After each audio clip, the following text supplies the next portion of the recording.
In my last video, we discussed how Sony will be closing the PS3, PSP, and PS Vita online stores in only a few months. There we touched on many things, such as game preservation, and some concerns over the possibility of an all-digital future for gaming. One of the things that I mentioned was that it's sad to see these online stores close due to the fact that there is a team of people who put a lot of effort, who put a lot of work and time into making these games that will now simply be lost forever. Today, let's talk about the developers who are still making games for these systems, but were blindsided by Sony's decision and will now be losing their own games forever. Let's get into it. So yeah, you heard that correctly. There are developers, mostly indie devs, that are still making games for the PlayStation 3, the PlayStation Portable, and the PS Vita. And there is still a very much active community surrounding these systems. So when it comes to game preservation, Microsoft seems to be the only company that understands it. Not only does it make the consumer happy, but also in terms of the publisher, in terms of Microsoft, Sony,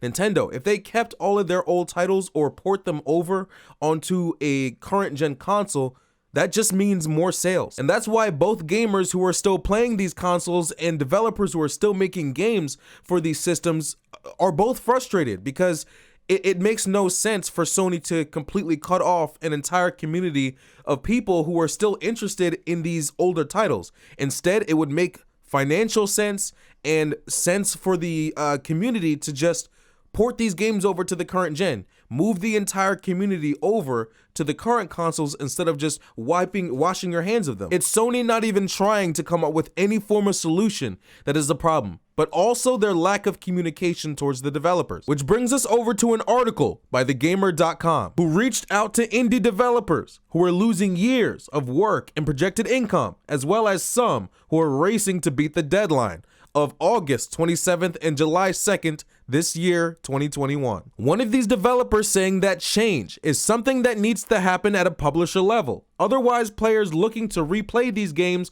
will have to acquire them from questionable sources instead of the console they're intended for. By removing the legitimate option, publishers aren't leaving players with much choice. It's especially frustrating given how much effort Microsoft is putting into its library of games and seeing great success with it. And I believe it goes without saying that this developer is absolutely right. Piracy, emulation, and jailbreaking will be the only ways to gain access to and preserve your games yourself if legitimate ways of doing so just disappear. And this developer also brings up how well Microsoft is doing in terms of game preservation, which is a story that we will cover next time. Miguel Sternberg of indie studio Spooky Squid Games was working on a PS Vita port of Russian Subway Dogs when he saw the report about the store closure. Like many others, he had no warning from Sony. Miguel then goes on to say, as a big fan of the handheld, PS Vita was always a long-term goal for the game, so all the pixel art was designed to perfectly scale to both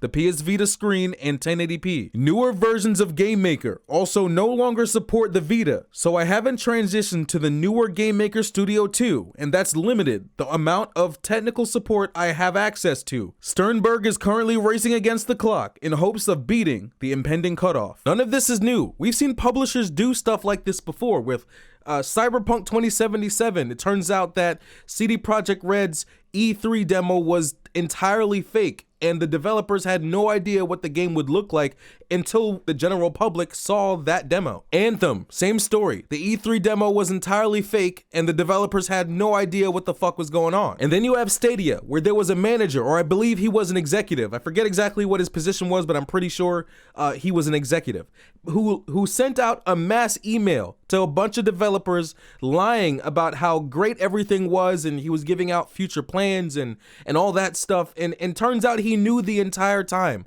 that there was going to be mass closures and mass layoffs. And do you know what the solution is so that these publishers can avoid having bad press like this? Talk to your fucking developers. Let them know what's going on ahead of time. It's not that hard. When it comes to Anthem and Cyberpunk 2077, even though those demos were fake, what they could have done was, before releasing them to the general public, so that the developers weren't completely blindsided and knew what the game would look like and what direction that they were going to go in, just show them the demo first and then a while later release the demo, but everyone has an idea of what's going on. Stadia, with the executive who went out of his way to lie to the developers by sending a mass email out saying that, oh, everything is great and coming up with future plans and all that stuff, knowing damn well that there was going to be mass closures and mass layoffs only a few days later. Tell the fucking truth and give the developers enough time to pack their shit and leave, like, so that they're not jobless for a long period of time. Like, it's not that fucking hard. And Sony, a better solution to this, instead of closing the online stores for these systems,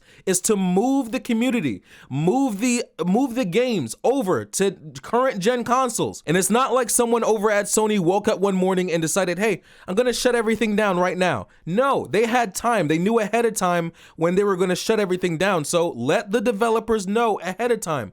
Give them like 6 months to a year in advance or something. That would give these developers ample time to finish the projects they have already started, so they don't have to rush like this. So they know what their money's gonna look like in the future. So they can port their games over properly. Since Sony won't do it, they can probably figure it out. Like, it's not that difficult. German studio Behind the Stone released Sir Eatslot, a 2D platformer for PS Vita 2 years ago. Until recently, the game was exclusive to the platform. The studio predicted this change and decided to work on a Switch port because the way Sony treated the device was telling. Anyway, guys, in this article, there are more developers who go on to explain why the closures of the online store for the PlayStation 3, the Vita, and the PSP are unfortunate for them as well, but it all basically boils down to the same few things. Money, time, and, you know, just losing all of their work is a problem for them, obviously. Some of them are rushing to reach the deadline. There was one developer who was going on to explain that he